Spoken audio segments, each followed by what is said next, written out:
Lep pozdrav vsem in dobrodošli na virtualnem dogodku Klipinga. Če bi mi januarja kdo rekel, da bom v poslovnih prostorih Klipinga gostila dogodek z nekaj 10 udeleženci, bi ga vprašala po zdravju.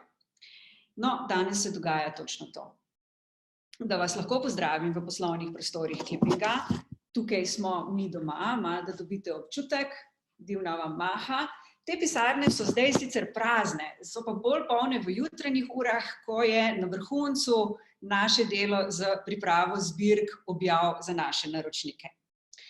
Svet se je torej spremenil in to korenito. In zato smo se tudi mi odločili, da danes o teh spremembah malo globlje pobrskamo, dobimo malo lokalnega pogleda, pa malo tudi globalnega pogleda. In ker delamo virtualno, si lahko privoščimo nekaj stvari, ki si jih prej nismo mogli. Lahko si privoščimo, da imamo danes, da gostimo zelo posebno gostjo. To je Johno Burke. Johno, I just introduced you. Just say hi to everyone. Johno Burke je globalna izvršna direktorica AMEC-a. AMEC je krovna organizacija na področju vrednotenja in merjenja učinkov komuniciranja in Johna je v tej svoji vlogi zelo dobro spremlja, kaj se dogaja po celem svetu, kako komunikatorji iz različnih kontinentov celo gledajo in razmišljajo o tem, kakšno bo njihovo življenje po tej krizi. Torej nam da lahko zelo dober globalni pogled v to, kar se dogaja. Johna je trenutno v Arizoni, kjer je ura 6 zjutraj. Johna, I just said you are in Arizona right now, where it's 6 o'clock in the morning. That's why we are especially grateful. And when the whole thing is over and you come to Slovenia, there will be payback time. I promise. Okay? Torej, Johna je z nami v Arizoni, kupica nas je tukaj v Sloveniji. Ampak preden gremo govoriti o tem, kaj se dogaja lokalno, pa kaj se dogaja globalno, bi rada, da vas pozdravi Divna Brkič-Hendriks, direktorica Klipinga, vsi jo dobro poznate, Divna, izvoli. Zdravo, živijo, koliko nas pa je, Martina? 30 trenutno. Enkrat. Ekipa, zdravo, mi z Martino se zabavamo že dobri 2 uri, ljubiva to tehnologijo, to, kar dela in to, kar ne dela. Sem poslala v univerzum sporočilo sam, da se dobro slišimo in da se bomo imeli fajn. Jaz bom v backstageu Martini pomagala, mislim, da bo to delovalo sinhrono. Vsem najlepša hvala, ker ste se prijavili in sem res blazno hvaležen, v bistvu res zelo navdušena, da smo se vsi mi tako hitro prilagodili na nov način komunikacije in da imamo ta nek odnos, kakršenkoli je virtualen, ampak vsem se vidimo in da šeramo to znanje in nadaljujemo. Jaz pa komaj čakam, da vas vse skupaj še v živo vidim. Ekipa, prevzemi. No, Divna, je ista, virtualno ali pa realno, to ste zdaj videli. Sigurno pa bo še kakšen realen dogodek, če ne drugega, pa vsaj na kakšni kavi se v že kakšni kombinaciji najdemo. Preden gremo mi pogledati ta globalni pogled na spremembe, ki nam jih prinaša koronakriza, bi jaz rada majčkeno potipala vaš puls. In vas bom prosila, da ali vzamete telefone, če jih imate pri roki, lahko pa tudi na računalniku to naredite in tega ste od Klipinga že navajeni, da vas vedno tudi mi kaj vprašamo in nam boste odgovorili na par vprašanj. Sam trenutek, da vam pokažem, kje se to naredi. Vidite vsi moj screen in mi prosim odgovorite na vprašanje, kako mislite, da bo koronakriza spremenila komunikacijsko industrijo. Greste na www.menti.com in vtipkate kodo 13 93 87. In ko boste to naredili, bomo mi tudi že kar videli, kaj se dogaja z odgovori. Johno, because you don't understand Slovenian yet, you will one day, I'm sure, at least those most important words. Here I am asking our participants to tell us how corona crisis will change communications industry. And there are 3 answers. The first one is for the better. The second one is for the worst or no impact. And so far there is a really big majority saying that our industry is changing for the better. This is just an input for you when I'm going to be asking you similar questions with a global perspective, just so you have a little bit of an impression that in Slovenia, people are looking at this from a very positive perspective. Love the optimism. Yeah, me too. Hvala vsem, ki odgovarjate. Zanimivo je, da nimamo niti enega odgovora, ki bi rekel na slabše. In to nam zelo veliko pove o tem, kakšen mindset je v tej naši panogi. Zelo sem vesela, da to slišam še posebej zato, ker ko človek odpre kakršenkoli medij, pravzaprav dobivamo malo drugačno sliko, manj pozitivno. Super. Zdaj pa gremo kar naprej. Hvala vsem, ki ste odgovorili. Vas že kar vabim, da mi poveste še odgovor na naslednje vprašanje. In sicer, tokrat pa je odprto vprašanje, povejte mi, kaj je tista največja sprememba, ki se obeta naši industriji po koronakrizi. Preprosto vpišete besedo ali pa besede, ki se vam zdijo tukaj ključne in dobili bomo en tak besedni oblak iz vaših odgovorov, kjer me prav zanima, kaj se bo zgodilo. Johno, here we are talking about the key words. What will be marking this industry?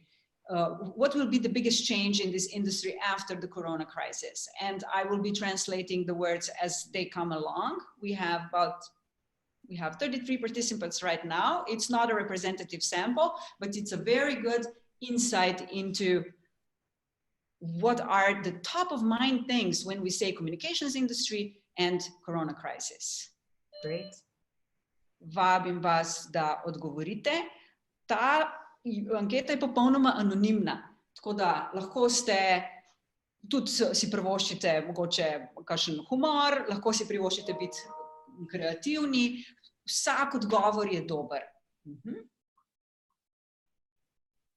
So far, Johno, we have directness, we have the number of providers, the number of vendors. Digital is the word that I'm sure you understand. It's quite big. That means that a lot of people are using. Clarity, interesting. Better responsiveness is one word that we see in this word cloud. Personal relations, interesting. In all those digitalization, clarity and personal relationships are also important. Technology is appearing in a couple of spots. There is fake news, not surprisingly, social network, online presence. So a big chunk is about digital, a big chunk is about clarity, but also a big chunk is about personal relationships. So these are our keywords for the discussion before. Digital, clarity, personal relationships. Very good. Hvala vsem, ki mi odgovarjate. Še imam za vas naslednje vprašanje. In sicer, kako pripravljeni se počutite vi osebno na te spremembe, ki jih vnaša korona kriza? Johno, here we are talking about how ready we are for the changes brought about by the corona crisis. And so far, the average based on less than 10 answers is 3.5. Of course, we have a typical bell curve here. Not surprisingly, I am very happy to see that there are some people who feel more ready. Very good. We have somebody who is less ready. I'm probably more towards this group. I became ready because the changes happened, but was not ready for it even in March. Okay, tukaj imamo tako tipičen primer statističnega povprečja in še eno vprašanje imam za vas. Spet tako osebno. Kaj bi se moralo zgoditi, da se vi osebno pomaknete eno stopničko navzgor? Zdaj, kar nekaj vas je bilo, ko ste se opredelili, oziroma par vas je opredelilo na višek te skale. Kaj bi se moralo zgoditi, da greste iz 5 na 6 ali pa iz 4 do 5? Johno, here I am asking our participants to tell us what needs to happen for them in terms of readiness to go one notch above to what they said they are right now. And again, I'm waiting for open answers. Spet čakam vaše odprte odgovore. Vem, da je zelo težko vprašanje, zato osebno vprašanje tudi, zato bom hvaležna za vsak insight, ki ga tukaj dobim. In ta prvega, ki ga imamo, je agilno učenje. Johno, for you, the first answer came was agile learning, education, know-how. Very good. 3 odgovore že imamo. Dajmo zbrati še kakšnega, potem pa gremo naprej se pogovarjati. Adaptability or adaptiveness of of our clients, more experiences, different allocation of time, digital tools, new technologies. What we see here, Johno, is a very diverse set of answers, but one big chunk is learning expressed in different ways, and one big chunk is tools. And maybe the next one is experience, which we will have. Also interesting, multi-generational team. Acception of changes, how we embrace them.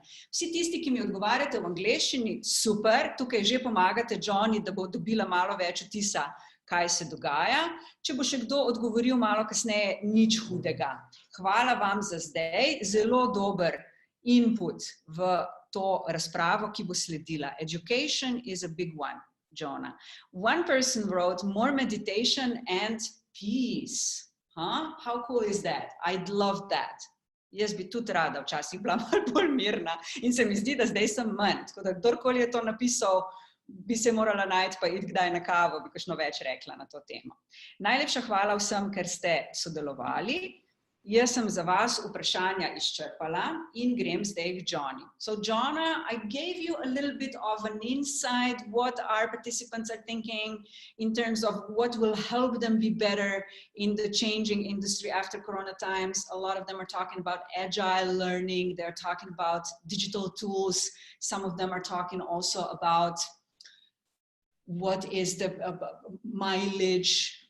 We have heard that we are quite ready for that, and very optimistic bunch of people here where they were telling us how ready they, how the Corona will change the industry. The big majority said it would change it for the better. Now, questions for you. If we did the same survey among the global members of AMEC, how different or same would the results be? I think the results would actually be very similar. I think everyone is on this progression of where they are in both in the COVID crisis itself, right, of where their region is in handling and managing the illnesses on top of their business. And so I think there is that very clear bell curve of where everyone is and then what that progression is. I think there is consistently a lot of optimism for on the other side of this and what this will do. I think we will see a revolution of great thinking that will come from this out of necessity, just like so many of the great revolutions do, right? And I think there will be more confidence and trust in communication. I think when, one of the sayings in the US was communicators are looking for a seat at the table, right? Of the C-suite is what that meant. And I think what that really means is now when the crisis strikes, one of the first people to be involved in an organization is communications. And that's because no matter what the strategy, if you aren't able to clearly express, convey, and communicate that, it will weaken your position, it will weaken your trust, it will weaken your relatability with your constituents and your stakeholders, and that will erode all of that value that you've built up if you aren't managing a crisis effectively. Mm-hmm. So something that we all have been craving for, and this requiring a seat at the table is not just in US, this is very, very present where we come from. This is a good chance for the communicators, but do we need to think about anything in particular to grab this opportunity and finally get the seat we deserve? I think that the news is a poor key indicator for us on so many levels, right? Because we talk about fake news and all of these distractions potentially.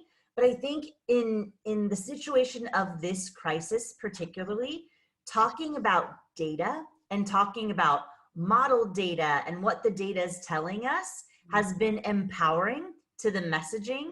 It's been frustrating in some cases, right? Because we see that data isn't consistent from day to day. Data isn't consistent from region to region. And so understanding those nuances, creating that level set is really critical. But those communicators who aren't data driven but data led will be more effective will be more trusted, will be more strategic, and will be those people at the end of the day that will be the first call by the rest of the C-suite to say, where are we? What do we know? And what can we count on? And realizing that data is going to change, there is a trust in the feedback from those stakeholders and constituents that when you're making changes, when you're making shifts, according to what your market is telling you, there is a confidence that goes along with that. And if you're the holder to those keys for your organization, and you can then think strategically of what those next critical steps would be, I can assure you that there is no C-suite that wouldn't want you at their right-hand side in any crisis, along with the day-to-day. Mm-hmm. In Slovenia, we would say, may your words become gold. This is a saying that we had, neka se vama riječi pozlate. This is more like a Balkan, our legacy saying. Still, I would like to maybe provoke you a little bit right here. So we now have the opportunity to get the seat at the table, and we can do that. We can even have it sustainably if we can embrace the data and use it at the right time. But right now, isn't it the best moment to invest? Isn't it the worst moment to invest in that? Because all of our management is telling us, now we don't have the resources. Now we have to be especially careful. And you're asking me to invest even more into something. How do we answer this kind of reaction from them? What should be our response? If you have credible data and you can show them the value of what you're doing, it is the best investment that they can make, and they won't question that. I mean, that's the misconception. The misconception is when communications, and we'll talk specifically about external communications right now, when you're reporting on counts and amounts of things you've done, that has very little value, right? Because that has that so what factor. Mm-hmm. It's like, okay, so what? When you are investing in information that can provide insights and value add to making smarter, more efficient strategic decisions for your organization, you better believe that your CFO will probably be the first one with their hand up supporting you if you are investing in good data that's providing insights into the market of how you're going to be more strategic, because that's seen as an investment. And you're going to be providing value and savings for your organization in the long run. If you're just doing counts and amounts of what you've done, you're right. It's going to be really hard to get more budget. If you're providing insights into your market, you will have universal support from your organization, I think is what you'll find. And that will require the communications professional to think a little differently, perhaps, right? You need to be thinking critically of how are you surveying your market, right? There are a lot of great ways to do kind of a quick pulse check survey of, where are they? What is their next step? When do they look to have an appetite for your service or your product in the next 3 months, in the next 6 months, in the next 12 months? If you're asking very specific, meaningful questions and people want to see your organization on the other side of a crisis, they will open and be welcome to helping you. And so it's a matter of being smart with how you're looking to acquire those insights. And then once you have the insights, applying the findings so that they see that they aren't just, taking time in a vacuum, but they are taking time and seeing those incremental changes and and opportunity and boost based on the feedback that they're providing you. I think that's where, the really good relationships between organizations are tested. It isn't just the megaphone of here's our message, but it is that two-way communication that you can open and that you can facilitate with those stakeholders that build that bond. And they'll tell you, gosh, you guys really missed the mark on this. Like, we're not going to abandon you, but we want to see you do better. And here's what better means. And that's where you've got a really good relationship with the stakeholders that you can rely on and that you can trust. One abbreviation that I heard and I thought was so relevant, and I think it's relevant even for the people who are measuring a lot and who are already investing in that, and it's fear of finding out.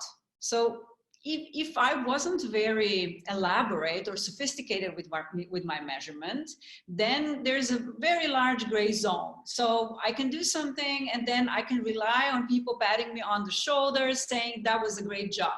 But without the data, nobody can really discuss that well.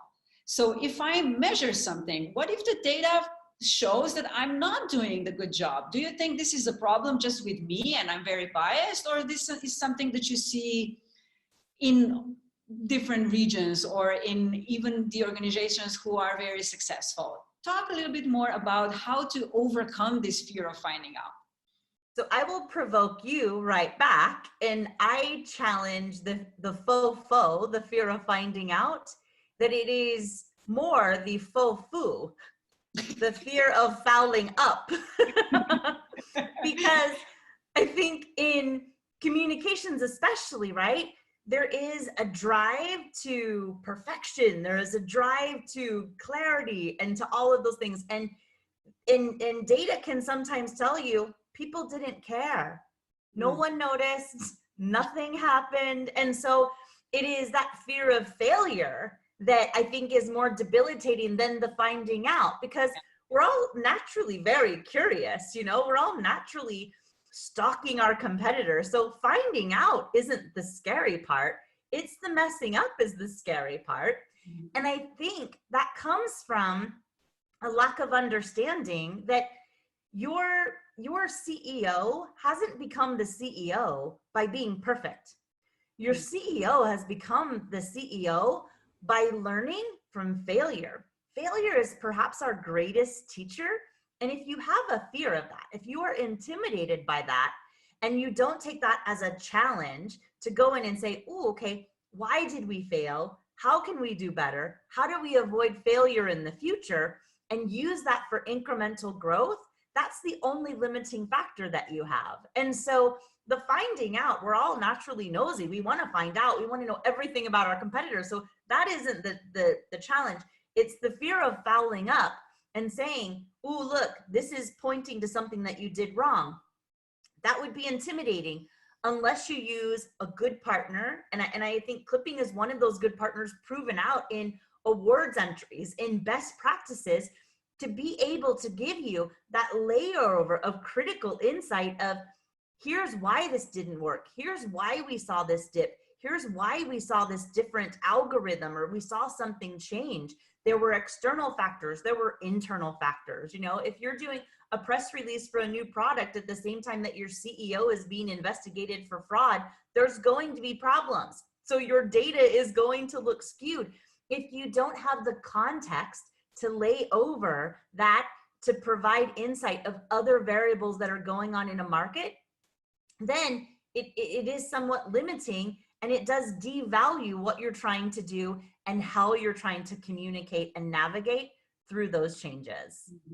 I think, Johno, what you're saying really touches upon what we got in the word cloud, where we were asking people, what do you need right now? What's interesting right now? And a lot of them were saying things like agile learning, education, having the know-how. This is going to be way too general question, but let's say I watched this webinar and I have to start measuring. And you talked about the quick fixes before. Do you have any best practices that you can share? Something that is not so difficult to do and really helps me to make this first step and starting a different kind of discussion with our CEO. And this is the discussion, not what we're going to do, but what is sensible to do right now. Anything that would be, and I know this is hard, but I still have to do it because I'm always going for those to give our participants something really concrete.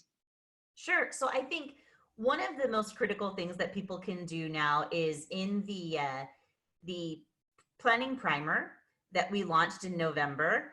Planning is important, right? Understanding why you're doing what you're doing. And there is a great model to help people in their planning, and it's called the play model. So the P is the problem. You know, what are your organization's and communications objectives, and what needs to change and why? The L is look. look at your audience, right? Who are they? How do they behave now? Why? How will their behavior change? Why? The A is ask. How will you earn their attention? What content and channel will be most effective? In which section of your stakeholders and why? So you're setting that roadmap. And the why is the yes, right? What does success look like? How will you know what you've done has been successful?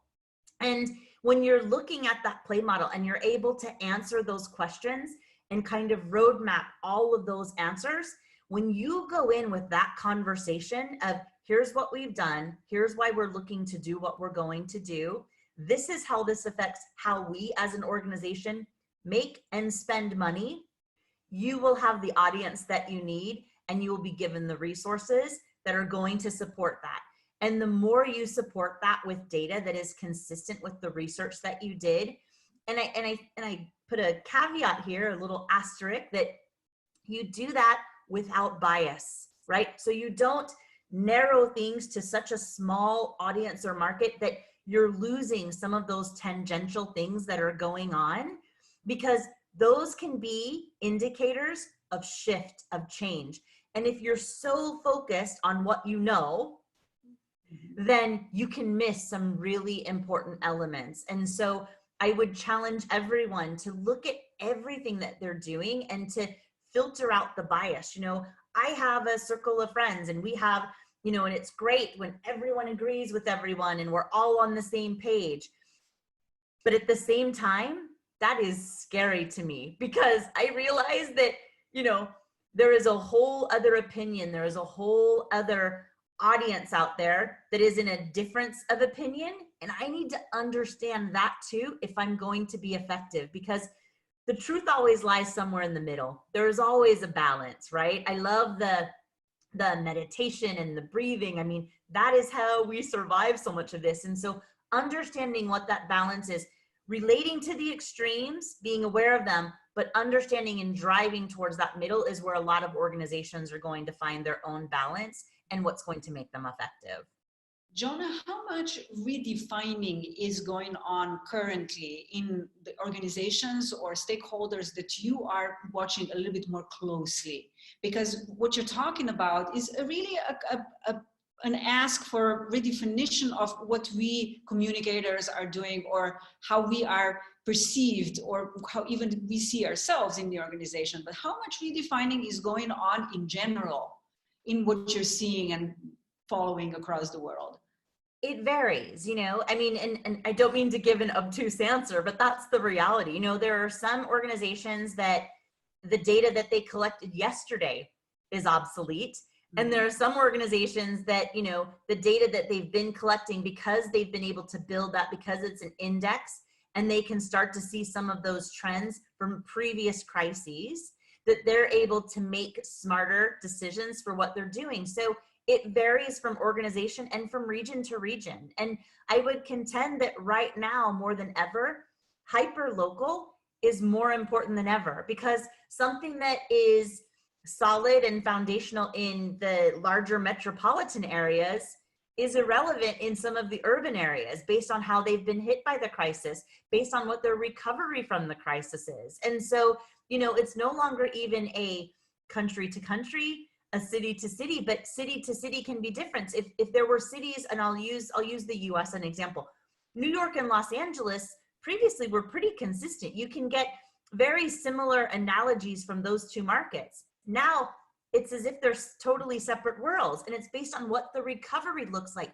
what the situation looks like, what does the lockdown look like. So you can't, it isn't a one communication fits all, but you have to be smarter and more targeted for how you're reaching those audiences. And you can't do that without understanding where they are in the cycle, where they are in that evolution, to be able to be very targeted.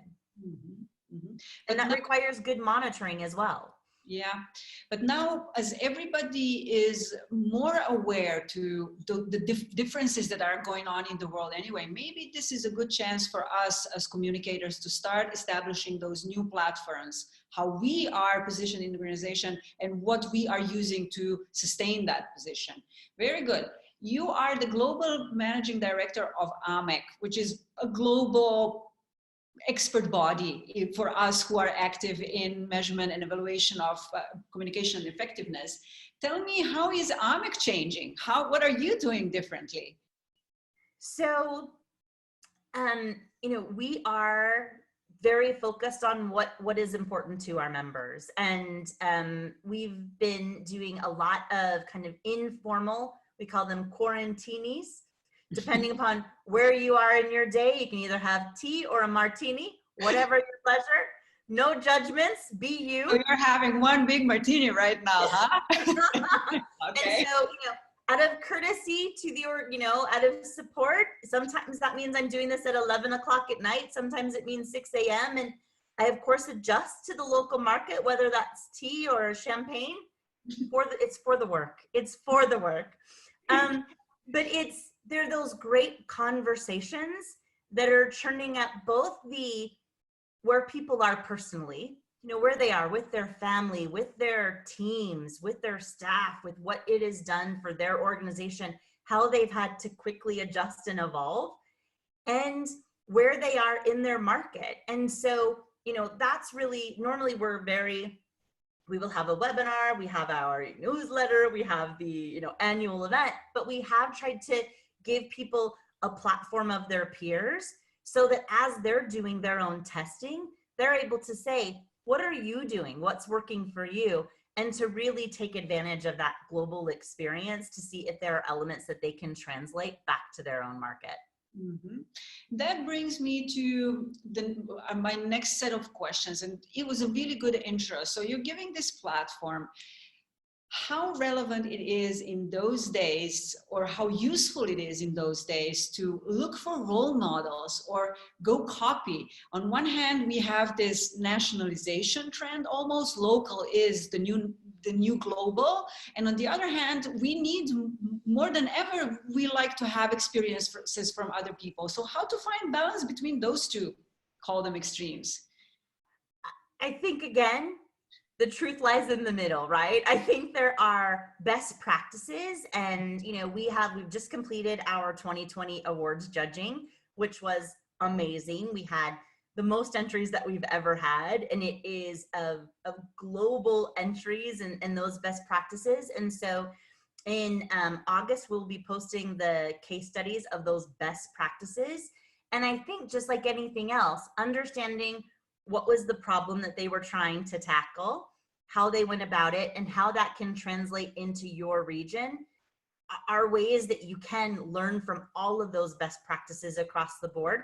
Because when you understand what are the nuances, what are the similarities, and what are the differences, that can make you smarter on how you can apply those learnings to your own organization, to your clients, to whatever that application is that you're doing. And while it may not be B2B or B2C or, but that's a travel client and you aren't a travel client, there are underlying best practices that translate across all platforms, across all mediums, across all geographies. And so that which can make you better, which you're able to distill down for your organization or for your clients, is what's going to make you a leading authority and make you not even just know those things, but will make you smarter about how you ask questions. And that's that agile learning, right? The more questions we're asking, the more we're challenging the norms of our own organization and our own thinking. That's where we have growth, and that's where we can stimulate change. Mm-hmm. Would you say that this is the time when people get more, there is more introvertiveness because we are in the lockdown, so more applications for the awards probably is a result of the fact that maybe we have more time to look inside, at least some of us? Comment? The awards closed before the full lockdowns happened, so okay. Looking at the data, that would say that that's not an indicator, right? And I would say that it's very situational. So many of the people that I know, they are so frustrated. They say, if one more person asks me what I'm doing with all of my extra time, I'm going to scream. Because, where they might not be able to leave their home, they're now full-time tutor. They're still working a full-time job, the majority of them. They're the chef of the house. They're the caretaker for, so it isn't as if they, oh, let me learn another language. It's how do I juggle these 6 extra balls now that I'm trying to manage on top of accelerating at the other things and these other goals that I have. So I think being understanding and being pragmatic of, not being presumptive of where people are in their own evolution, in their own change, but really listening and understanding is one of the best skills that you can carry through this. And, work from home means we are in their home. You now are in my home, and that means I am inviting you into a very personal space, someplace where I have, my own balance. I have my own things. It isn't a sterile environment. And so with that comes some trust that, there is that respect and that deference for all of those things that we have around us. And that means if the family comes running in, if the child comes running in, that, it's a business decision and you need to understand what that is. And you need to be empathetic. We talk about measuring emotion and empathetic communication, yet if, your spouse walks into a room, I've seen more than once, they get the dirty look, let's practice what we preach and be empathetic and understanding and always doing our best, no matter what some of those circumstances that might be less than ideal. Yeah, the communication is a lot about creating the trust, and probably now is the time when we're switching from managing by walking, so you really have easy access to people and almost overlooking what you're doing, to remotely relying on how loyal they are and creating this atmosphere. Good. Before I ask you just a really practical last questions, 1-sentence answer, I am inviting our participants to give us questions or examples or aha moment, whatever you think is relevant, write in the chat. Torej, povabilo vsem, ki nas poslušate, če imate kakršnokoli vprašanje za Johno, komentar v slovenščini ali pa v angleščini, napišite v chat, pa bomo potem tudi to malo od bližje pogledali. Veseli bomo vsakega vašega vložka. Johno, now a couple of really quick ones. Now, Corona is ending in different ways depending on when we are, and it's even different for every organization. It's different for every personal human being. But still, as a communicator with really restricted access to resources right now, still, I want to know which is the first book I should read that will help me become better. So there are a lot of great books. I would say the one that, and this might be an emotional answer, which should be okay, is The Metrics Man. If you can't count it, then it can't be counted.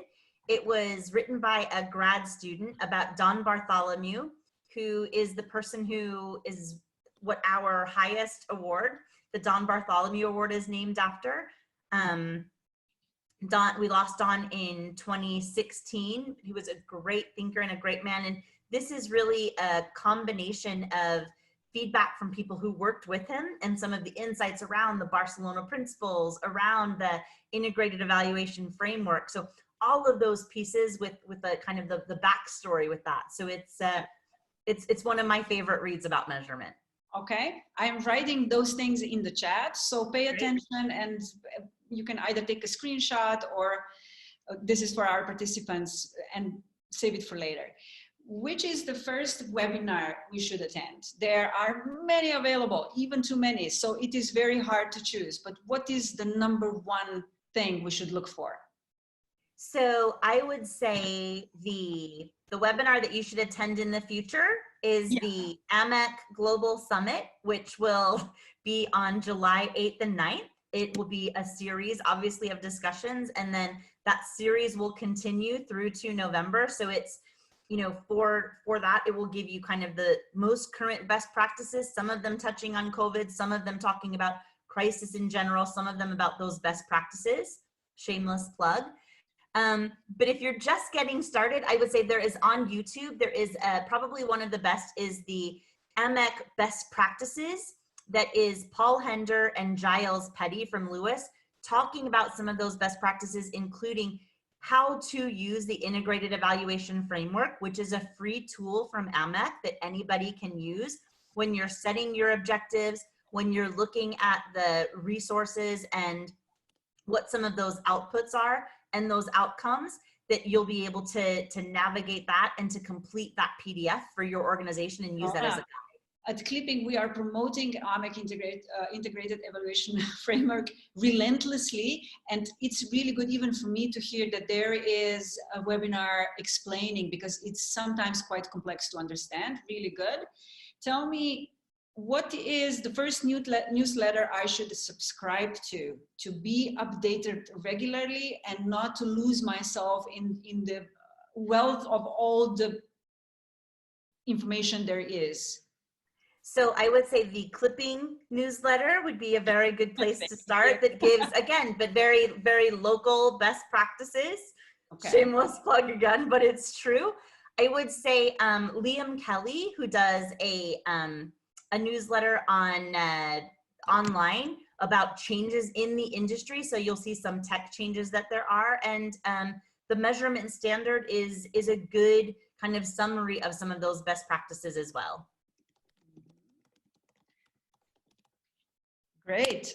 Now we have a question from one of our participants, Igor. How will reorganization of work roles impact corporate communications? I think the silos that we have all grown so used to and the difficulty of gathering information are being lowered, because now more than ever, the internal, hierarchy battles are pushed aside, and survival and thriving on the other side of the global crisis, the first time that we are all facing the same monster, everyone is singularly focused. And so if you are bringing value to the equation, people are more willing to share. We're seeing that across the board. So it's less of, no, that's internal data, no, that's my data. It's how do we create that single index of all of our data and make ourselves better? And someone who's very smart about that can help and drive those efforts. And if you don't have someone who can model data within your communications team, which would be rare, talk to your finance team. They will be more than happy to share someone who can set up some of those pivot tables, who can set up a model. And if you're able to show from paid, earned, shared, and owned media, what those key indicators are and how they change and shift for your organization, they will happily support that effort. And I think smart communicators can help drive that by level setting what that looks like. Make sure that you're using call center data, make sure that you're using SEO traffic data, and understand where are those arcs that you're able to kind of see some change and some shifts. Thanks, Johna, and thanks, Igor, again for asking. My last question was, but you already answered, was what do I need to tell my management right now? And what I heard from this conversation, communication deserves a seat at the table, because it is not about spending money anymore, but it's about investing the money really, really well. So let's start telling this immediately. Let's start telling our management that this is the time where organizations need our support immensely and even more than before, because everything is changing and we can help. And let's start grabbing everything there is and try to privatize it even. And I'm a big fan of just wrapping communications around everything. And there are so many things that we can wrap ourselves around. Thanks, Johna. Hvala vsem, ki ste bili z nami na tem prvem takem virtualnem sestanku. Naredili jih bomo še več. Vabim vas, da mi v chat napišete, če ste v tem predavanju imeli kakšen aha moment, če ste slišali kakšno novo informacijo, če ste slišali kaj inspirativnega. Zdaj je čas, da si izmenjamo to v chatu. Vsi imate chat v spodnji orodni vrstici Zoom sestanka. Vsakdo, ki nam kaj pošlje, bo dobrodošel komentar. Nam na Klipingu pa zelo pomemben insight, kako se tega lotevati v prihodnje. Zato, ker se tudi mi učimo in se želimo učiti čim bolj agilno. Res hvala vsem, ki ste bili z nami. Če ima še kdo kakšno vprašanje, zdaj je čas, da nam ga zastavite. Sicer pa bomo zaključili in se vidimo še kdaj v prihodnosti. Johna, I said Thanks so much, Martina. Thanks for being with us. Now you deserve this whatever drink you're having. Make it your own. You can pretend you are in Slovenia and now you are entitled to a gin tonic, but if you are in Arizona, tea. Brilliant. Thank you all so much. It was really lovely to spend some time with you. And thank you, Martina, and to Klipinga for bringing us into the conversation and being a part of it. It's always wonderful to learn what everyone is doing, and we're so happy to share the time with you. Thank you, Johna. Have a great day. Vsem hvala, ki ste bili z nami. Imejte se lepo in že kar jutri začnite privatizirati vse te stvari, ki jih je Johna omenjala. Thank you and goodbye. Thank you.